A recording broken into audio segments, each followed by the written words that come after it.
तो hello guys, स्वागत है आप सबका मेरे चैनल सीए कॉन्सेप्ट क्लासेस में। तो आज हम लोग जर्नल एंट्री का प्रैक्टिकल क्वेश्चंस करने जा रहे हैं। तो चलिए इसे स्टार्ट करते हैं। तो पहला क्वेश्चन है, पहला क्वेश्चन तो इजी है। मतलब इसमें क्या करना है, so the classification of the following accounts हैं। अकाउंट्स का मतलब क्लासीफाई करना है ट्रेडिशनल अकाउंटिंग इक्वेशन अप्रोच से। तो आप लोगों को तो पता ही है, रेंट आउटस्टैंडिंग ट्रेडिशनल में आपका ये हो जाता है पर्सनल अकाउंट, और अकाउंटिंग इक्वेशन में ये हो जाता है लाइबिलिटी। वैसे ही क्लोजिंग इन्वेंट्री आपको हो जाएगा रियल और एसेट। तो सब आप पहचान सकते हैं इजीली। तो हम लोग सेकेंड नंबर से स्टार्ट करते हैं। तो इसमें क्या करना है, पास journal entries for the following transaction in the book of Jama pros. ठीक है, तो पहले आप लोग ऐसे फॉर्मेट बना लीजिएगा। यहाँ पे डेट, पर्टिकुलर्स, अमाउंट सब लिख दीजिएगा अच्छे से। फॉर्मेट अच्छा बनाइएगा, क्योंकि फॉर्मेट पे नंबर तो नहीं मिलता है, लेकिन अगर आप फॉर्मेट नहीं बनाएंगे तो नंबर ज़रूर पड़ जाएगा। इसलिए फॉर्मेट अच्छे से बनाइएगा, सारा चीज़ लिखिएगा LF। अगर ये पर्टिकुलर्स ना भी लिखे तब चल जाएगा, लेकिन रुपीज़ का अमाउंट मेंशन करिएगा कि ये रुपीज़ है। ठीक है, तो पहला क्वेश्चन है यहाँ पे। पहला क्वेश्चन क्या कहता है, employees had taken inventory worth 1 lakh, cost price इतना on the eve of Deepavali and the same was deducted from their salary in the subsequent month. क्या कह रहा है, मतलब एम्प्लॉयज़ जो है उन्होंने 1 लाख का गुड्स ले लिया दिवाली के बोनस, मतलब बोनस मिला दिवाली का उन्हें, मान लीजिए कि 1 लाख रुपए का इन्वेंट्री। इसका जर्नल क्या होगा, और उसे हम लोग सैलरी से डिडक्ट कर देंगे। जो उसे हम लोग उन्हें हमने जो इन्वेंट्री दिया उसे हम लोग सैलरी से डिडक्ट कर लेंगे। तो जब हम लोग सैलरी पे करते हैं तो कैसे करते हैं, जर्नल क्या होता है सैलरी पे करने का, salary account debit to bank या फिर टू कैश, ऐसा होता है। तो इसमें क्या हो रहा है कि salary account debit to purchase, क्योंकि इन्वेंट्री दे रहे हैं हम उन्हें सैलरी के बदले। तो इन्वेंट्री को क्या कहा जाता है, परचेज कहा जाता है। तो यहाँ पे हो जाएगा आपका salary account debit to purchases. Purchase समझ गया क्यों हुआ, परचेज समझ गया क्यों हुआ यहाँ। जैसे मान लीजिए कि किसी का बिजनेस है, तो वो अगर अपना गुड्स खुद लेके चल जाता है तो उसे ड्राइंग कहते हैं हम लोग। तो उसको कैसे लिखते हैं हम लोग, drawing account debit to purchase लिखते हैं ना, अगर वो गुड्स लेके जाता है तो। वैसे ही या एम्प्लॉय लेके चल जा रहा है गुड, तो टू परचेज तो लिखेंगे ही, और सैलरी तो लिखेंगे क्योंकि उसको सैलरी के रूप में मिला है। तो 1 लाख का है तो 1 लाख यहाँ पे मेंशन कर देंगे, उसको दिए है तो 1 लाख रुपए यहाँ मेंशन कर देते हैं। ठीक है, सॉरी यहाँ 1 लाख नहीं होगा, यहाँ 75,000 ही होगा। क्यों, क्योंकि जो इसका कॉस्ट प्राइस जो है गुड्स का वो 75,000 ही है। मतलब वो जो 1 लाख है वो प्रॉफिट जोड़ करके, जब हम इस सामान को बेचते तो हमें 1 लाख मिलता है। वैसे ये सामान का दाम 75,000 ही है, तो 75,000 ही हम मेंशन करेंगे। जितना सामान रहता है उतने ही मेंशन कर देते हैं। यहाँ हम नरेशन लिख देंगे कि inventory taken by employ, inventory taken by employ.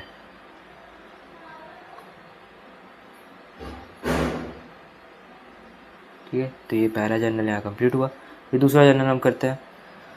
ठीक है, wages paid for erection of machine. यहाँ हम लोग मशीन के लिए वेजेस पे कर रहे हैं। कब कर रहे हैं, ताकि सेटअप करने के लिए, मशीन को सेटअप करने के लिए हम लोग वेज पे कर रहे हैं।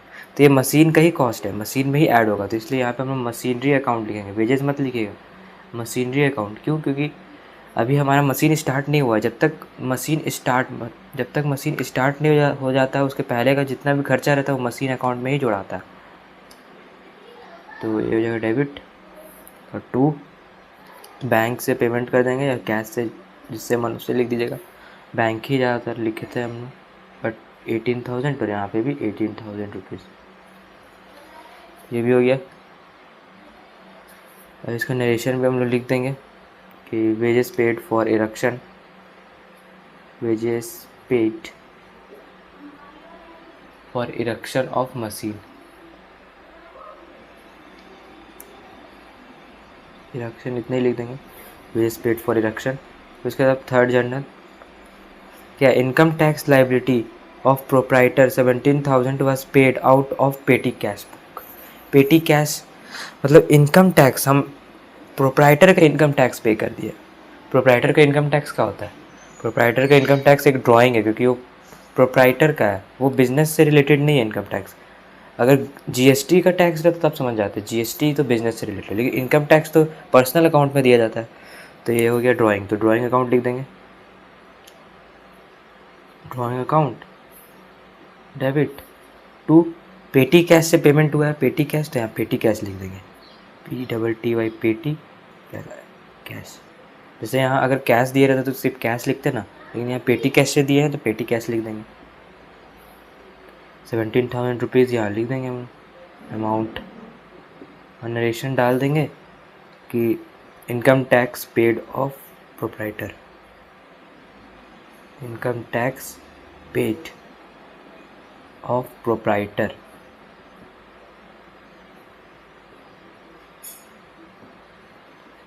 अब 4th नंबर जनरल कर देते हम लोग, purchase of goods from Naveen of the list price 2 lakh, ठीक है।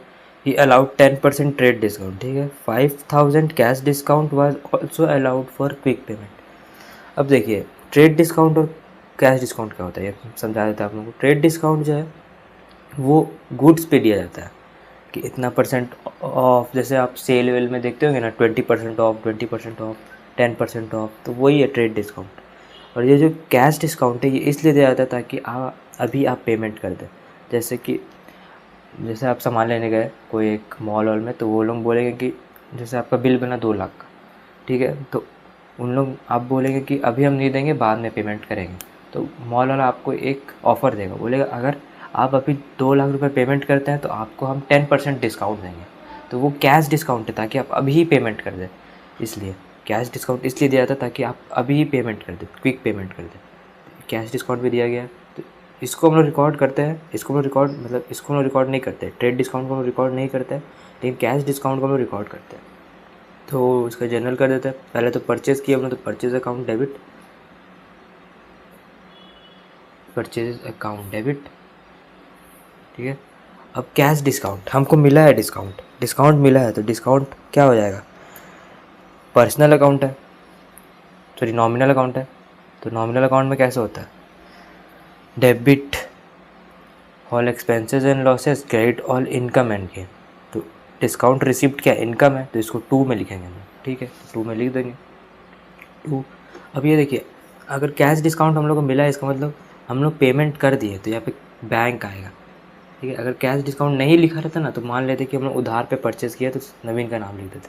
लेकिन अगर कैश डिस्काउंट मिल रहा है हम लोग को, मतलब हम लोग पेमेंट कर दिए हैं, तो 2 बैंक हम लोग यहाँ लिख देंगे, और यहाँ पे हम लोग 2 कैश 2 डिस्काउंट रिसीव्ड भी लिख देंगे।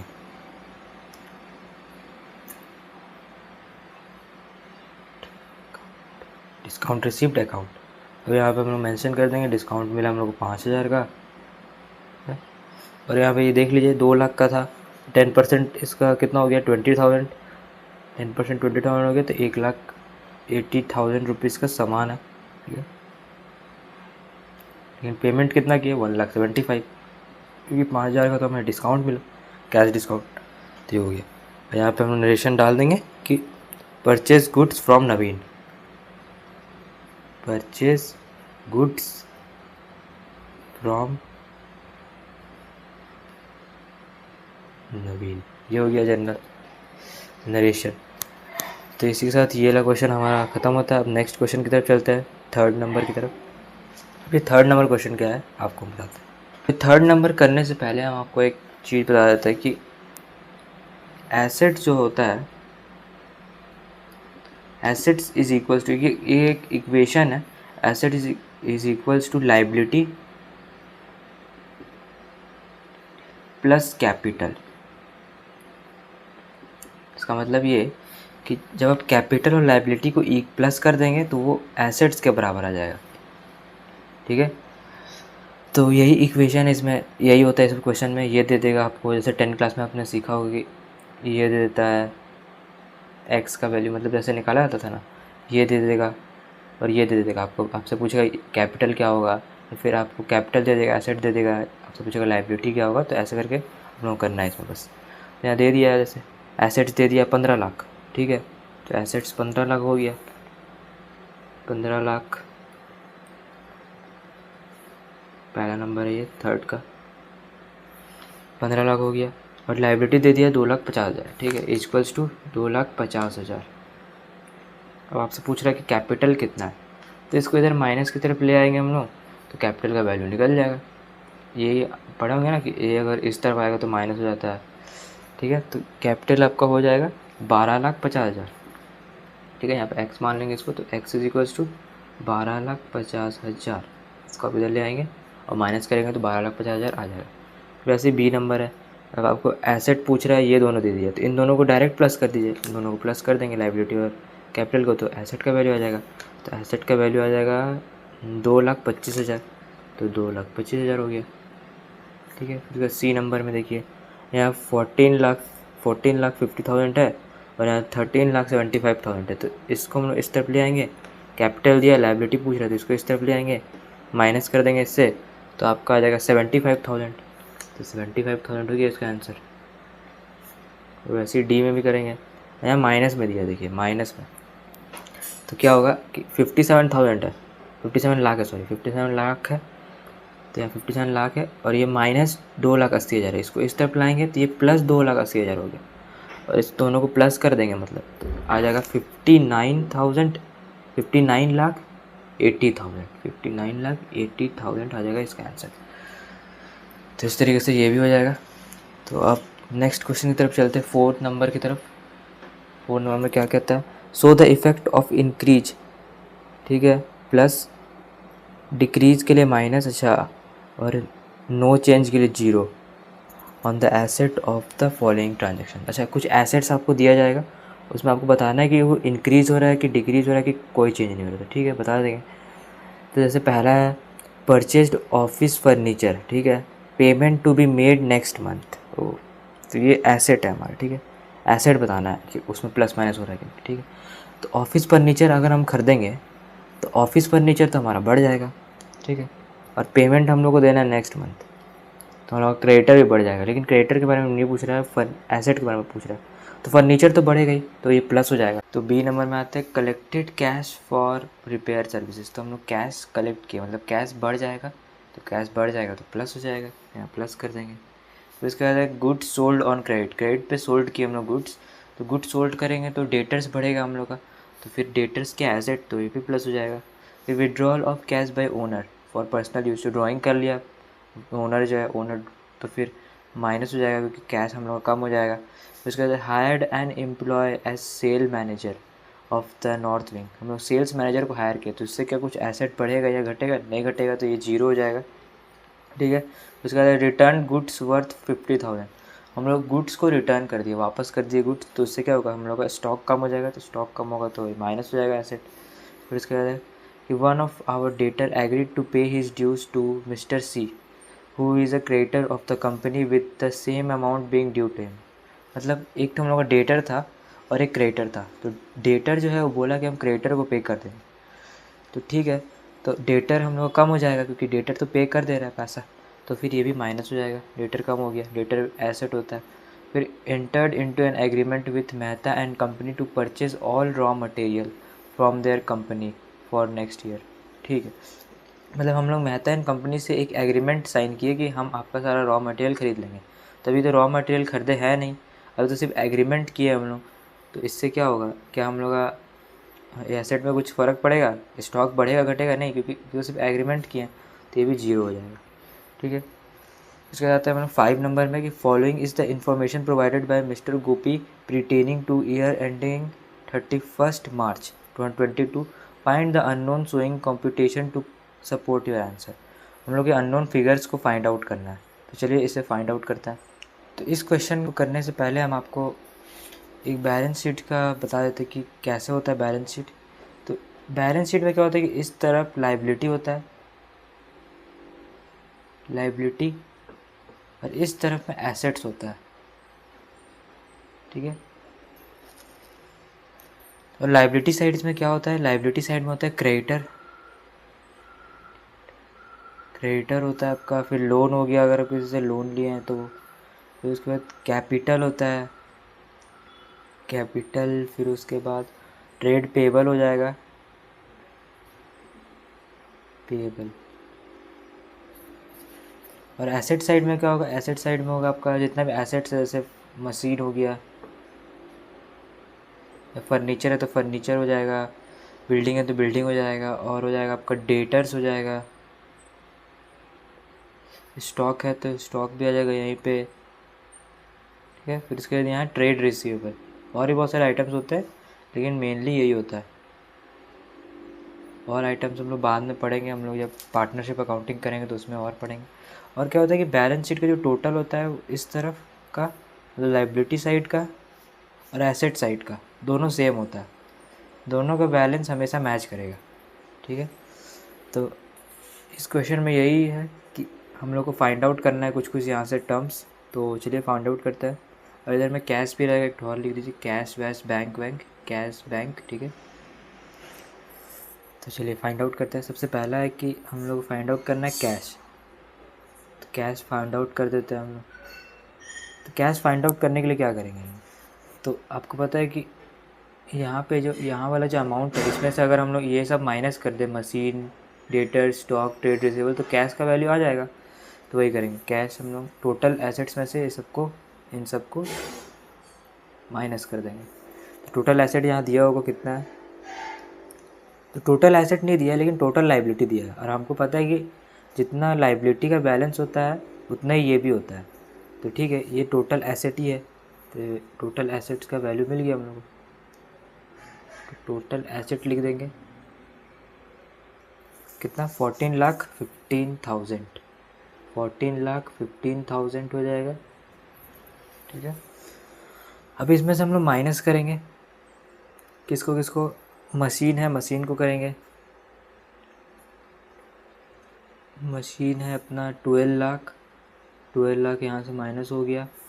और भी कुछ माइनस करना है क्या, अकाउंट पेबल होता है आपका, trade payable. Inventory, inventory minus करेंगे, इन्वेंट्री मतलब स्टॉक, इन्वेंट्री भी माइनस हो गया 60,000।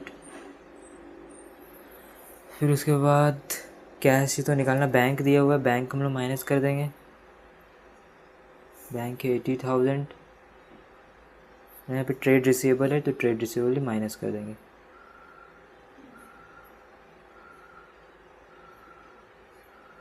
इन सब, अच्छा ट्रेड रिसीवेबल दिया नहीं, हम लोग ट्रेड रिसीवेबल निकालना होगा, ठीक है। हम लोग ट्रेड रिसीवेबल पहले निकाल लेते हैं, इन सब में ब्रैकेट डाल देंगे अगर। तो चलिए बी नंबर को फाइंड आउट करते हैं, ट्रेड रिसीवेबल पहले। तो ट्रेड रिसीवेबल क्या होता है, मतलब ट्रेड रिसीवेबल जो सेल किए हैं और जितना पैसा नहीं मिला है वही होता है ट्रेड रिसीवेबल। तो सेल कितना किया यहाँ पे दिया होगा, during the year cell of 15,55,000, तो 15,55,000 का सेल किया है, of which 15 lakh has been receive, 15 lakh हम लोग को मिल गया है। तो जितना नहीं मिला है वही ट्रेड रिसीवेबल है, तो 55,000 नहीं मिला तो 55,000 ट्रेड रिसीवेबल हो जाएगा। ट्रेड रिसीवेबल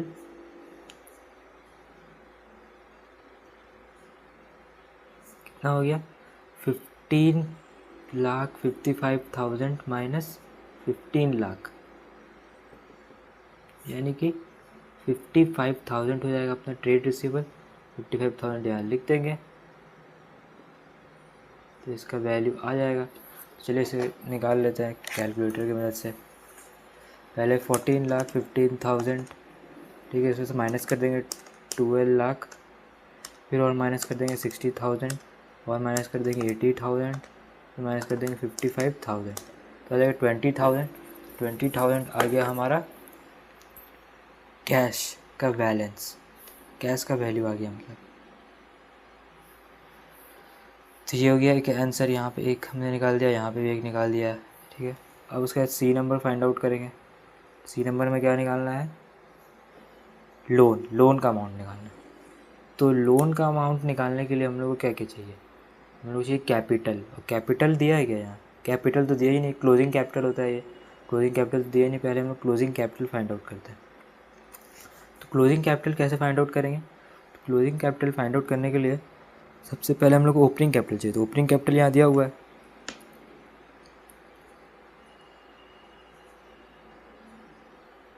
ओपनिंग कैपिटल है आपका 1 lakh rupees, sorry 10 lakh rupees. और कुछ कैपिटल अगर हमने इंट्रोड्यूस किया तो उसको प्लस कर देंगे, इंट्रोड्यूस किया हम लोग यहाँ 1 लाख रुपीज़ का, उसको प्लस कर देंगे, और प्लस माइनस कर देंगे। अगर प्रॉफिट है तो प्लस कर देंगे यहाँ, और अगर लॉस है तो माइनस कर देंगे। तो यहाँ क्या है, लॉस है, लॉस इनकर ड्यूरिंग द ईयर, तो बिजनेस में लॉस हो गया था उस समय तो हम लोग माइनस कर देंगे। अगर प्रॉफिट होता तो इसको प्लस कर देते, लेकिन ये लॉस है तो माइनस कर देंगे। तो ये हो जाएगा 35,000 माइनस, तो वैल्यू आ जाएगा हमारे पास क्लोजिंग कैपिटल का।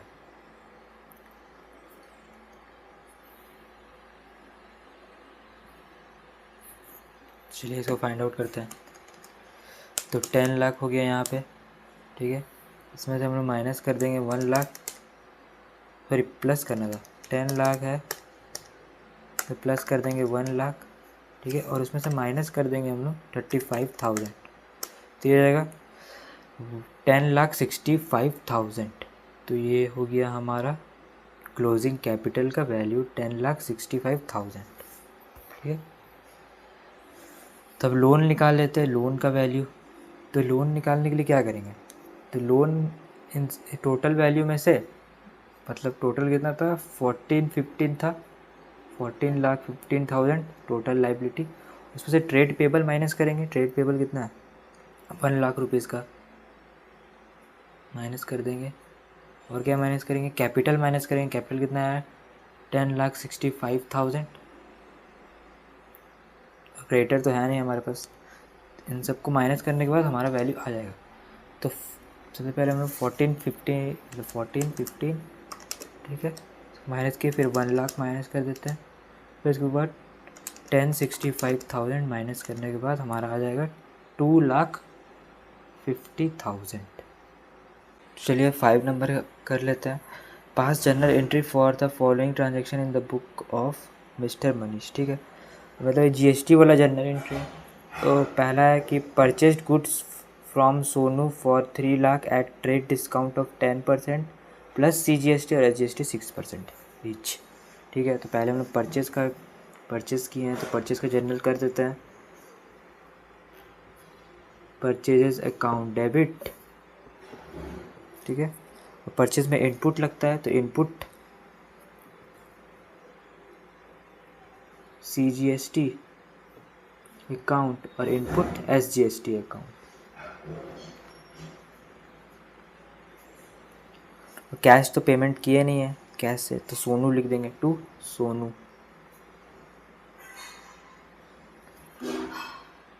तब अमाउंट डाल देते हैं।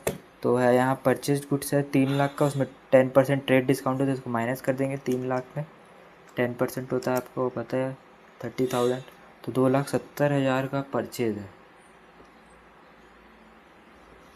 और है कि 6% हम लोग को प्लस करना है इसका, तो 6% हम लोग निकाल लेते हैं। 6% है 16,200, और यहाँ पे भी 16,200। अब इसको प्लस कर देंगे हम लोग इससे, और एक बार 16,200, तो आ जाएगा 3,02,400 रुपये, ठीक है। नरेशन डाल देंगे। Purchased goods from Sonu, 2 number करते हैं। 2 नंबर में सोल्ड कर रहे हैं हम लोग, तो है sold goods to Mohit for 1 lakh and charge CGST SGST 5% each out of the amount due 40% is received by cheque immediately. अच्छा 40% हम लोग रिसीव हो जाता है, तो यहाँ पे रिसीव हो जा रहा है तो बैंक अकाउंट लिख देंगे, बैंक अकाउंट डेबिट। और यहाँ नाम लिख देंगे 60% जो रिसीव नहीं हुआ है उसके लिए मोहित। टू सेल्स हो रहा है तो सेल्स अकाउंट, उसके बाद और क्या है, टू आउटपुट लगेगा क्योंकि सोल्ड कर रहे हैं, आउटपुट CGST अकाउंट, और टू आउटपुट SGST अकाउंट,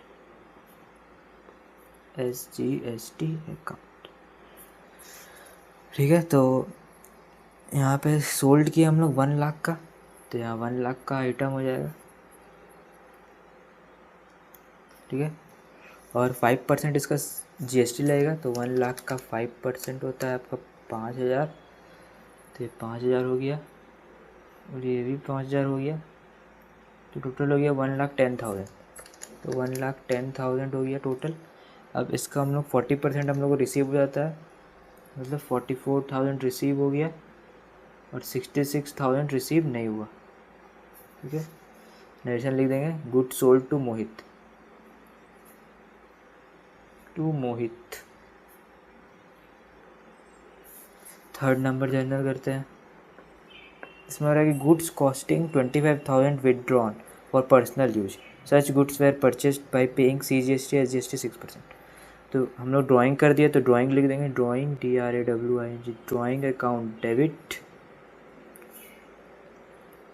ठीक है, और इसके बाद क्या होगा कि इसमें भी इनपुट्स लगेगा लेकिन नीचे में लगेगा। टू परचेज करेंगे, क्रेडिट साइड में लिखेंगे हम लोग टू इनपुट CGST, क्योंकि अब इसको हम लोग ख़त्म करेंगे इनपुट को CGST को। तो to input CGST, to input SGST account. तो ड्राइंग हो जाएगा आपका कितना 25,000 का, सॉरी 25,000 का, और इसमें हम लोग अब जोड़ देंगे 6%, 1,500, ये भी 1,500, 28,000 रुपीज़ हो जाएगा। नरेशन लिख देंगे हम लोग कि विदड्रॉन,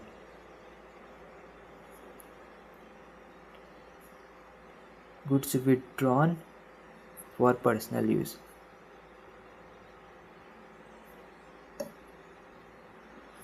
फोर नंबर कर देते हैं हम लोग, लास्ट नंबर इसका।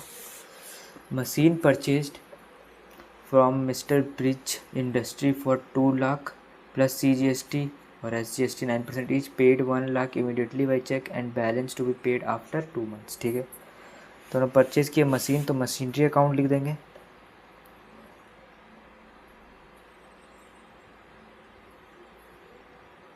मशीनरी अकाउंट डेबिट, और परचेज़ किया तो इनपुट लगेगा इनपुट CGST अकाउंट, फिर input SGST account debit to bank account, और टू जितना पैसा नहीं दिए हैं उतना आपका ब्रिज इंडस्ट्री अकाउंट में, मिस्टर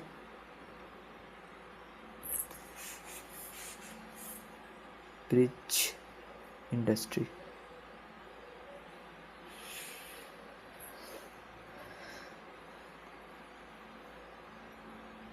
ये नरेशन लिख देंगे मशीन परचेज्ड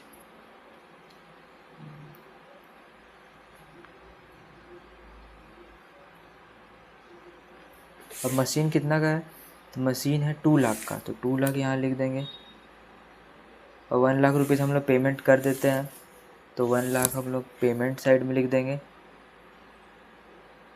अब देखते हैं कि GST कितना है, तो GST लग रहा है 9% का, तो ठीक है 9% GST लगा देते हैं 2 लाख पे।